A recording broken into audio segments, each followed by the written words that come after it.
Guys, ये मेरा आज बन रहा है चना मसाला। चना मसाला बन रहा है तो देख सकते हैं, ये काला चना है, ये प्याज है, टमाटर है, मिर्च है, ये 2 लहसुन डाल दिए हैं।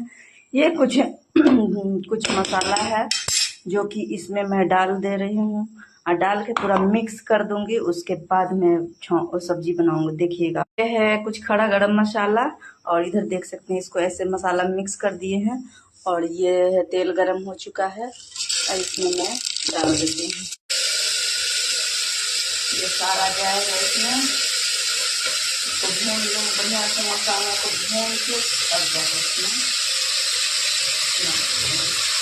इस तरह चना मसाला बनाकर खाइए, आप लोग को बहुत अच्छा लगेगा। मेरे तरीके से एक बार बना के खाइए। वैसे मैं रेसिपी नहीं डालती हूँ, बस खाना बनाने के बाद ही मैं डाल देती हूँ, ऐसा नहीं करती हूँ। तो मसाला भुजा गया, ये जाएगा 2 आलू।